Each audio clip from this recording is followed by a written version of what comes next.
berjalan dengan pengurus besar dan juga operasi. Sekarang kita lihat pula pembangunan organisasi. Okey, dalam pembangunan organisasi ini cikgu akan sharekan berkaitan dengan segi pengenalan, objektif, subjek yang akan dipelajari, deskripsi tugas, peluang pekerjaan, syarat dan juga bidang pengajian.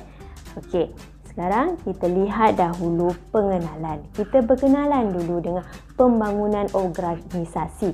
Pembangunan organisasi dia apa dia? Okey, adalah individu yang memiliki kepakaran dan kemahiran kepimpinan untuk menguruskan kaki tangan, menyelesaikan masalah, berkomunikasi dengan cekap untuk menjaga institusi perniagaan supaya dapat beroperasi dengan teratur dan betul. Okey. Individu yang pakar dalam pembangunan organisasi ini berkemahiran dalam bidang pengurusan rantaian bekalan, pentadbiran, penjagaan kesihatan, pentadbiran awam dan pengurusan sumber manusia. Mereka ni berkemahiran dalam bidang teknologi, kewangan dan juga manusia. Okey. Kemudian, individu ini berkemahiran secara teori dan praktikal untuk membangunkan aktiviti kerja seperti mentadbir, melaksana, membaiki, menyelenggara sistem kesihatan dan keselamatan industri. Okey, mereka ni bukan saja melihat dari segi aspek industri tetapi melihat juga dari segi aspek kaki tangan, dari segi keselamatan di tempat kerja, kebersihan industri, perubatan dan kemudahan untuk pekerja dan psikososial pekerja. Okey. Individu dalam pakar pembangunan organisasi ini adalah orang yang terlatih untuk mengenal pasti maklumat untuk bagi membuat keputusan, menghasilkan rancangan dan program dan mempertimbangkan kos sumber daya, teknologi, kesan persekitaran yang strategik untuk mengembangkan sektor perindustrian. Itu dia. Ini adalah pakar pembangunan organisasi. Kita akan lihat apa objektifnya kalau kita berada dalam bidang pembangunan dan organisasi. Pertama, kita akan memperolehi pengetahuan dan pemahaman metodologi berkaitan dengan pembangunan moden dan organisasi industri. Yang kedua, kita akan mengumpul, meneliti, menilai dan mentafsir maklumat-maklumat berkaitan dengan organisasi industri. Okey, seterusnya kita akan memperolehi kemahiran berfikir secara kritis dalam organisasi industri di luar konteks. Okey, seterusnya kita akan memahami bagaimana objektif pembangunan harus digunakan dalam organisasi industri dan membentuk masyarakat yang lestari. Seterusnya, berkomunikasi maklumat yang berkaitan dengan organisasi industri dan pembangunan lestari dengan tepat dan boleh dipercayai. Okey. Dan objektif seterusnya, kita dapat menggunakan strategi untuk menjangka dan menyelesaikan masalah dalam organisasi industri, menilai pelbagai kaedah dan mengaplikasikan idea dan teknik untuk organisasi, bertindak mengikut etika profesional dan disiplin. Dan yang terakhir adalah mengetahui kesan ekonomi dan undang-undang dalam industri yang dikendalikan. Ini dia antara objektif-objektif bila berada dalam pembangunan organisasi. Apa tugas pembangunan organisasi ni? Kita lihat deskripsi tugas.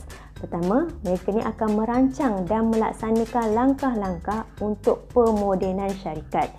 Kedua, menganalisis kerja syarikat.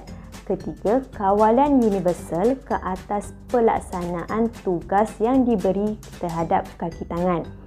Keempat, memberi motivasi pekerja, mewujudkan suasana yang menggalakkan dalam pasukan dalam kaki tangan. Seterusnya, meningkatkan kecekapan perusahaan iaitu melihat keadaan secara keseluruhan dan memahami bagaimana jabatan dapat meningkatkan KPI keseluruhan perusahaan. Itu dia antara tugas-tugas pembangunan organisasi. Pembangunan organisasi ni belajar apa? Jom kita lihat apa yang dia akan pelajari. Pertama, dia akan melihat pengurusan kepimpinan dan perubahan. Kedua, keuangan dan perakaunan. Ketiga, strategi pemasaran global. Okey, keempat, pengurusan perniagaan strategik. Kelima, merancang dan membangunkan laman web. Keenam, sistem sokongan dan keputusan pengurusan. Okey, ketujuh, model untuk analisis dan pengurusan organisasi yang mampan. Kelapan, penjanaan pengangkutan dan penggeredan tenaga lestari. Kesembilan, pembuatan dan penyelenggaraan industri lestari. Seterusnya adalah keuangan organisasi, reka bentuk untuk organisasi ekonomi kolaboratif dalam kerangka pembangunan lestari. Ini antara kandungan-kandungan khusus atau model yang dipelajari dalam pembangunan organisasi. Sebenarnya banyak lagi tapi ini antaranya.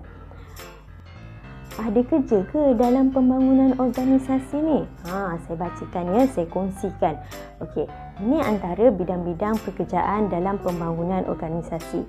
Perniagaan hotel dan restoran, perdagangan borong dan runcit, perkhidmatan bank dan insurans, institusi keuangan, perkhidmatan pemasaran dan periklanan.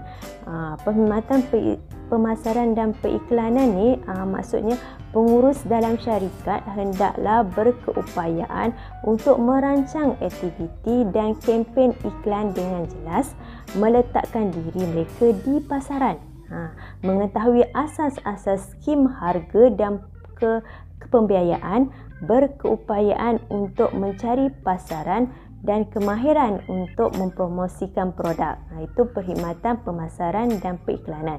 Okey, peluang pekerjaan yang seterusnya, pengurus am syarikat, terutama syarikat industri atau perkhidmatan dengan kandungan teknologi yang relevan, pengurusan organisasi, organisasi dan pengurusan pengeluaran, organisasi dan pengurusan rantaian logistik, pengurusan penggeredan fizikal, pengurusan pembelian dan bekalan, pengurus kualiti, persekitaran dan kecekapan tenaga, pengurus teknologi dan inovasi, pentadbiran awam terutama dalam bidang promosi industri dan teknologi serta R&D.